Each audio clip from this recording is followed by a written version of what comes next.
น้อยต้องให้ความสำคัญลูกเป็นกำลังใจให้ผู้ใหญ่ใจดีทุกคนเด้อเราบอกนะ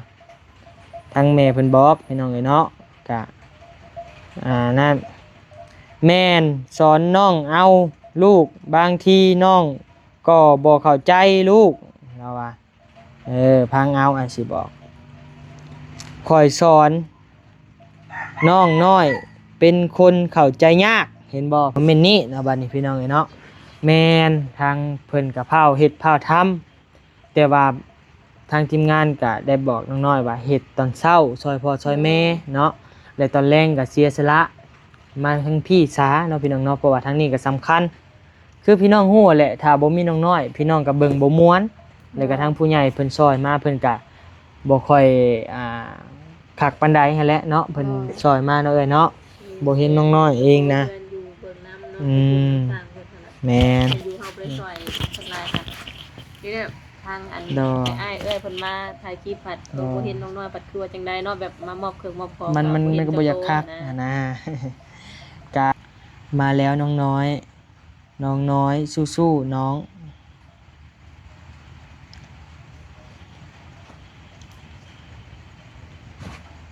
จริงได๋เงียบกิ๊บนี่ยังอ่านอยู่ยังพ้องสละอยู่อ่านบ่เก่งปานใด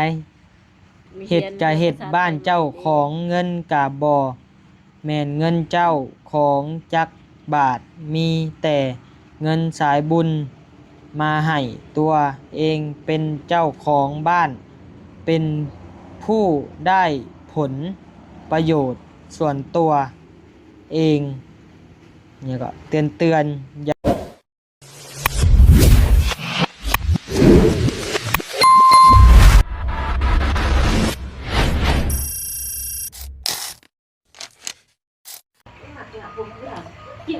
พี่น้องเอ้ย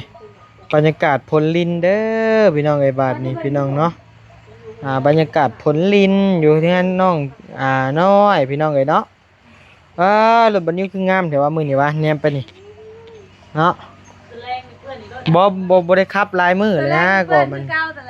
ไปใช้เพิ่นสิ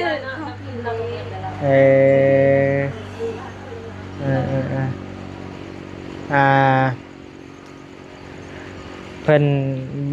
บ่ได้ครับลายมือแล้วแล้วบัดนี้พี่น้องเอ้ยเนาะก็เริ่มกินฮ้อนมันแล้วบัดนี้พี่น้องเอ้ยโฮมเงินก่อนโฮมเงินอยากได้รถใหญ่อีกแล้วบัดนี้พี่น้องเอ้ยมีแต่คำอยากได้อยู่กับบ่นิวเนาะพี่น้องเนาะแต่เขายังบ่มีเงินถ้าสิเอาบัดนี้อยากได้ Ford พี่น้องเอ้ยเนาะ Ford Ranger Raptor ปี2022อ่ะนะพี่น้องเอ้ยเนาะตัวเก่าหาอยากได้ตัวนั้นแต่ก็ต้องโว้แหละประมาณอีก5ปีข้างหน้าพุ่นแหละเนาะพี่น้องเนาะวิทย์หนี้วิทย์สินรถจักรพุ่นแหละจังว่ากันจังโฮมเงินเอาอีกเนาะพี่น้องเนาะคันบ่เป็นหนี้ก็บ่ได้ขี่ว่าซั่นนั่นแหละสิดาวเอาคันเอากัน บ่เอาปีล่าสุดดอกเอาปี2022ก็พอแล้วพี่น้องเอ้ยเนาะพี่น้องเอ้ยก่อนอื่นนั่นก็ขอกราบทักทายสบายดีต่อจากคลิปที่แล้วตั้งแต่สาวเมย์เพิ่นกินกุ้งกินกิ้งผู้แลเฮ็ดกุ้งเฮ็ดกิ้งกินผู้แลพี่น้องเอ้ยเนาะกินแล้วก็พากันมานั่งเซเว่อยู่ทางผัวเพิ่นก็ปะแล้วถิ่มสาวเมย์แล้วจักผัวกับปะฮอดเมียถิ่มเมียอยู่น้องๆก็จักไปใส่กำหนดเพิ่นไปกับพ่อสร้างนำใดไปกับพ่อบ่นิว2คนไปทั่วทางพากันไปเบิ่งนะพี่น้องเอ้ยเนาะตอนแรกสามีอยากไปบ่นิวบ่ให้ไปอย่าไปขี่รถลิ้นก็บ่ได้เดี๋ยวจะได้ไปเซเว่นแล้วบ่ฮู้แนวว้าวได้กำลังน้อยได้น้อยเบิ่งไอ้สิเปิดให้เบิ่งเด้อ FC เพิ่นคอมเมนต์มาหลายอย่างหลายแนวอ้ายเจ้าก็ได้เบิ่งอยู่บ่คอมเมนต์หยังเบิ่งเป็นอยู่บ่ช่องไอ้ตาที่ว่าเห็นบ่ถล่มทลายตอนนั้นก็มีแต่นอนเดี๋ยวอ้ายสิเปิดให้เบิ่งเดี๋ยวตั้งกล้องให้ซอมมี่อ่านสุพังนำแน่เพราะว่าบ่นิวอ่านภาษาไทยไม่เก่งเท่าไหร่น้อยยับมาหาเอมี่ไว้จะเอาบล็อกออกเลยยับมาหาเอมี่หน่อยนึงพูดเจ็บกันคอเลยยับเข้าไปยับไปผมยับถอยหลังทั้งยับ อ้าวกับมือเขี่ยอยู่เดี๋ยวนี้ไปซะแล้วมากอกใส่ซะแล้ว ตีเว้ย เบิ่งอาจสิไปพุ่นบัด ได้ป่ะ เซ็งตรง อืมนั่งตอบคำถาม FC ก่อนบัดนี้พี่น้องเอ้ย ตอนนี้คำถามเต็มฟีดบ่ โอ้เพิ่นสิแนวโน้มไปทางใดเนาะพี่น้องเนาะเบิ่งก่อน ลงคลิปผัดบ่เห็นน้องน้อยแบบ แหม่ ตัวหาแล้วอ่ะ เบิ่งเด้อคลิปนี่แหละคลิปไอสอนเจ้านี่แหละ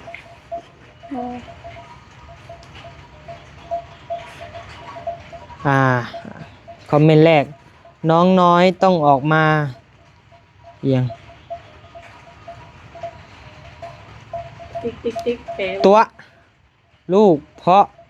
ผู้ใหญ่ใจบุญทำบ้านให้น้องน้อยต้องให้ความสำคัญลูกเป็นกำลังใจให้ผู้ใหญ่ใจดีทุกคนเด้อเราบอกนะทั้งแม่เพิ่นบอกพี่น้องเอ้ยเนาะกะนั่นแม่นสอนน้องเอาลูกบางทีน้องก็บ่เข้าใจลูกเราว่าพังเอาสิบอกคอยสอนน้องน้อยเป็นคนเข้าใจยากเห็นบ่เพิ่นว่าอย่าเสลอเงิกหลายเพิ่นว่าภาษาบ้านเฮานิ้วน้อยนาบ่ทำกะบ่ได้กินฝนตกมากะต้องยังรีบทำเพราะนาน้องเป็นนาโนนอันนี้เพิ่นเข้าใจนะเจ้า เพื่อนเข้าใจเลย แต่ว่าเดี๋ยวบัดนี้สิตอบคอมเมนต์นี้เนาะบัดนี้พี่น้องเอ้ยเนาะ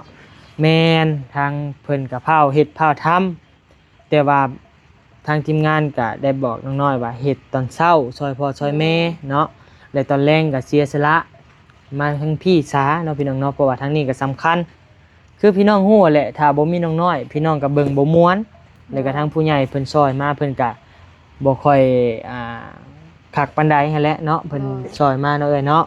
บ่เห็นน้องน้อยเองนะ อยู่เบิ่งน้ำเนาะ อืม ต่างเพิ่นนั่นแหละ แม่น อยู่เฮาไปซอยเพิ่นหลายค่ะ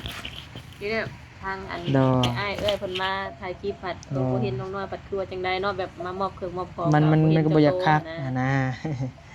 กะดีแล้วสอนน้องบางอย่างอะไรไม่ควร ก็เตือนน้อง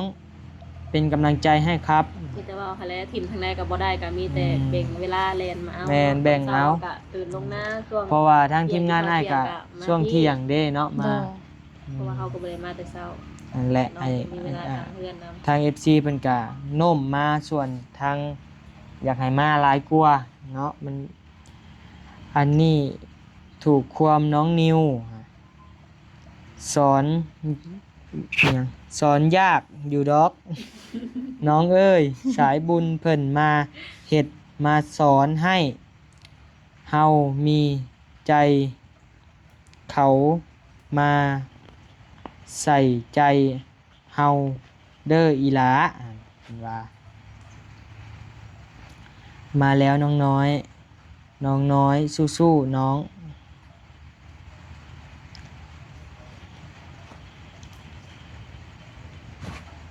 จริงได๋เงียบกิ๊บนี่ ยัง อ่านว่า ยังอ่านอยู่ยังพ่องสละอยู่ สละอยู่ อ่านบ่เก่งปานใดเฮ็ดกะเฮ็ดบ้านเจ้าของเงินกะบ่แม่นเงินเจ้าของจักบาทมีแต่เงินสายบุญมาให้ตัวเองเป็นเจ้าของบ้าน เป็นผู้ได้ผลประโยชน์ส่วนตัวเองเนี่ยก็เตือนอย่าง่ายกะต้องมาหน่อย เพื่อเฮ็ดบ้านให้คำหยาบเลย บ่อ่านอีกซิดตัวนี้มันยาวโพดพี่น้องเอ้ยเนาะกันคือสิเข้าใจแหละสายบุญทุกๆคนบ่าวนิวบ่าวต้าบ่าวลีหลายๆมีแต่เจ้าเข้าไปอ่านเองอีกเด้อ โดย จังหน่อยว่าอ้ายเว้าเอา แม่นความบ่าวนิวอยู่บ่มีน้องน้อยบ่เป็นตาเบิงนี่เพิ่นก็ว่าอยู่นี่ น้องน้อยอิหยังอย่าเว้ายากกะฮู้อยู่ว่าน้องอิหยังน้อยใจบ่าวนิวบ่อย่างสม อ่านบ่เป็น ใจบ่รู้บ่สนใจว่า เออเอาแต่ใจสายบุญเออคนเว่าแบบนี้ก็มีเอาแต่ใจใช่ครับเอาแต่ใจสายบุญเอาแต่ใจในใดเนาะบัด หรือว่าแบบจะให้น้องน้อยมาตอนใดก็มานี่บ่ ย่านในนั้นรู้ ความคิดเพิ่น เอาเฮาก็บ่ได้ว่าสิ อ่า น้องน้อยขนาดนั้นเนาะ กะ เข้าใจว่าก ะ เพิ่นเฮ็ดนา แม่นเข้าใจอยู่คะแนนว่าแนวนี้คะแนนแบบบ่เฮาบ่บังคับพี่น้องเอ้ยเนาะน้องน้อยสิได้แนวนี้บ่นะบ่เฮาบ่บอกบ่สอนเลยสิได้แนวนี้บ่นะพี่น้องเอ้ยเนาะคะแนนน้องเพิ่นไปตามทางของน้องเพิ่นก็สิบ่เห็นกันก็สิบ่มาได้อีกพี่น้องเอ้ยเนาะบางครั้งบางคราวก็มีอยู่บังคับก็บังคับให้น้องดีให้น้องฮู้นั่นแหละพี่น้องเอ้ยเนาะคะแนนว่าเอาแต่ใจนี่หัวมันสิว่าขออย่างเดียวได้เนาะขอเดี๋ยวว่าสิว่าได้พี่น้องเอ้ยเนาะว่าบ่เป็นไม่เห็นหน้าน้องน้อย บ่ฟังเหตุผล ใจจะขาด ดำนามาก็บ่นะอยากให้มาคือต้องมาวะ ไม่เห็นหน้าน้องน้อยใจจะขาดเพิ่นว่ามันก็สิขาดคือกันแหล้วพี่น้องเลย มาบ่เกินบ่ไกลกันเนาะ โอ้ย บ่เห็นน้องน้อย เออ ซีก็ผิดหวังแล้ว เพราะว่า อยู่ 1 FC กับผิดหวัง2บ่าวนิวบ่าวต้ากับผิดหวังเติมน้ำมันมาพี่น้องเอ้ยไปกลับ100 กว่ากิโลให้พี่น้องคิดเอาอีกเทื่อนึงเนาะผู้ที่ว่าอันนั่นนะ นิว เฮ้ยนกเขาฮะ ไป ป้า ทำ อย่ามัน แยงนกกับพี่น้อง เอ ทำ อ ใหญ่นี่มากกับมานางเห็ดใส่ดิ เดี๋ยวนี้ มื้อนั้นแล้ว ใส่คำพูดไม่ถูกหน้าบ่าวนิว น้องน้อยก็ต้องไปช่วยแม่ดำนา อยากถ่ายก็ตามไปถ่าย เนาะอันนี้ ที่ สมมุติว่าให้ตามไปถ่ายแล้วคือมีงานเนี่ยคือซื้อเขากองมาอยากมอบให้น้องเพิ่นเนี่ยซะ โดย เราต้องลุยเข้าไปในคือเส้นทางกระหูนว่ามันลำบากอะให้น้องสละเวลาตอน แม่ เที่ยงออกมาซะเนาะครึ่งมื้อ แล้วก็สองบัดนี้กรณีสองเวียกงานเฮาอยู่พี่พี่น้องเฮือนชาติเฮาสร้างอยู่พี่แล้วเฮาสิแล่นนํไปยังอยู่นาผู้วันนี้อยากถามตัวนี้นะอีกเทื่อนึงและ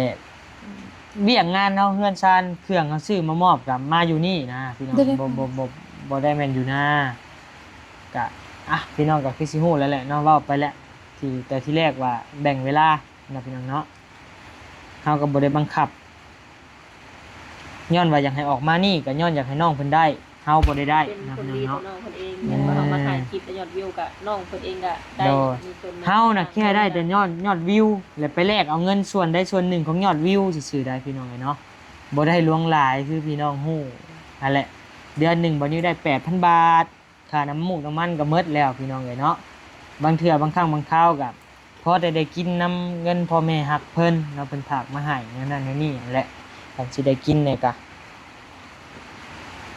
บ่อยากเว้าพี่น้องเอ้ยเนาะพอแล้วจังหน่อยมันสิมีดราม่าเนาะพี่น้องเนาะก็มีแต่นั่นแหละเด้อน้องมีแต่มันเป็นผลดีต่อเจ้าเด้อได้มานี่ก็ได้อ้ายก็ได้ผลดีนำบ่ได้อยู่ส่วนหนึง โดย แต่ว่าอันที่ได้เป็นจิ้มเป็นส่วนก็เป็นเจ้า โดย เพราะว่าเฮือนหลังหนึงรถเป็นคันก็มันก็เป็นเงินก้อนใหญ่เด้ โดย บ่อ้ายไว้ได้เดือนหนึงบ่อ้ายเปลี่ยนติรถก็ยังบ่พอ บ่ได้แม่นว่าได้เป็นของเองแต่ยังดีใจนำเจ้าได้ว่าเจ้าได้ผู้ใหญ่ให้คือซาที่ได้รับความช่วยจากผู้ใหญ่พุ่นเนาะ เด้อ ก็ได้เด็กเส้นหนึ่งคงหลังคาหรือว่าลังสีแผ่นหนึ่งก็แย่งได้แบบดีใจเพิ่น เจ้าไปเบิ่ง เฮ็ดให้หันนะ จะไปเบิ่งเฮือนผู้ที่เรามาซอยเจ้า แล้วก็ตั้งขึ้นคือกันเพื่อเราสิได้หลังคา โด น้อง ย พี่นี่เพิ่นสิได้หลังคาน้ำหมู่กับดีใจที่เพิ่นว่ายังซอยหันนะถึงว่าสิบ่แล้วหรือว่าบ่ลงบ่หลายจังพื้นแต่สำหรับเฮานำลายเนาะพี่น้องเพื่อสิหาได้เองสำนั้น และอ้ายนี่ผู้ที่มาช่วยก็ยังบ่ได้มีเฮือนบ่ได้มีหยังเป็นของตัวเองมีแต่รถ PCX คันเดียวเป็นของอ้ายเองนะแล้วก็บ่บี้แฮงนักบ่บี้นี่ผู้ที่มาช่วยกัน เห็นเพิ่นมาเวียก อ่า รถยังซ่อมมาแล้ว จังว่าถ้าเพิ่นไปจ้ะ อ่ายิ่งจุดหนักแล้วก็ครอบครัวก็บ่อบอุ่นเงินเรื่องมันบ่ราบรื่นนะพี่น้องมันบ่แม่นทางปูย่างว่าไงทางคู่คะครับพี่บัดนี้ยังว่าครอบครัวยังมีอยู่แล้วก็อ่าจากก็บ่ราบรื่นเสมอไปบัดนี้เนาะพี่น้องเนาะบางเทื่อก็สะดุดแหน่ก็มี เออกะนี่แหละคนมาซอยเจ้ากับไอรี่กะครอบครัวกับบ่ปานใดพอแล้วก็เสียแล้วแต่ว่าแล้วก็มีทางพ่อตู้อยู่คนที่ว่ามาซอยเจ้านี่ก็บ่ได้มีผู้ใดที่ว่าร่ำรวยเลยน่ะไอ้ยาวนี่ยังคักพ่อแม่เสียแต่ยังน้อยๆเนาะเอ้ยเนาะ โดย ก็มาอยู่น้ำลูกน้ำเมีย มาอยู่น้ำลูกน้ำเมียอยู่เฮือนเราเองบ่มีได้ไอ้ยาวน่ะ คิด อยู่เฮือนไม่เฒ่าได้ เฮาว่าเฮือนละเองเฮือนกับเมียได้เฮาเบิ่งคลิป เฮือนพ่อเฒ่าไม่เฒ่าได้นะ เราก็ยังบ่ได้มีเฮือน เอ ของตัว อ เอง แม้แต่รถเราก็เบิ่งก็รถเรา คือนี่แหละเมื่อวานนี่เนาะ เรามาอันตากฝนมาเนาะ อืม ขี่รถจักรขึ้นมาด้วย รถจักรได้เรามา ว่า ว่า น้อยวันนี้หันหน้าก็ น้องอยู่น้อยอยู่เราก็ แต่ว่าน้องเพิ่นถัดยากทำให้ดำนาบ่ได้ออกมาเนาะ ขยะพ่อพี่น้องเลยก็มีแต่ให้จะเป็นอกเป็นใจเอาเด้อนังเด้อ โดย หนึ่งไอ้คือไอ้เว้าแหละห้ามลืมบุญคุณผู้ใหญ่ โดย แล้วก็ห้ามลืมบุญคุณของทีมงานทุกคน โดย สิซอยหน่อยหรือหลายห้ามลืม แม้แต่คำเข้าคำเดียวก็ห้ามลืม โดย ก็บ่ได้ขอสิ่งตอบแทนหยังทั้งสิ้นขอแต่ว่าห้ามลืมว่าพี่น้องเนาะกายไปกายมาเอิ้นใส่กันพี่น้องเอ้ยเนาะ โดย แล้วก็กรณี2บัดนี้ห้ามตัวตัวยัง ตัวนี่ตัวเป็นโพดอันนี้นะ ตัวยังเฮาบ่ได้มีตัวเด้ สัญญาผ้า จะเอาฉันเนี่ย ผ้าตาย เออเอามามี อย่าเห็นนะหน่อยอย่าเห็นนะ เอาอะไรตัว คือไอ้ว่าแหละ เด้อ อย่ามาหัวมีอ เอา ยู่หรอก ให้ก็บ่หัวมันก็มีหัวแล้วเนาะ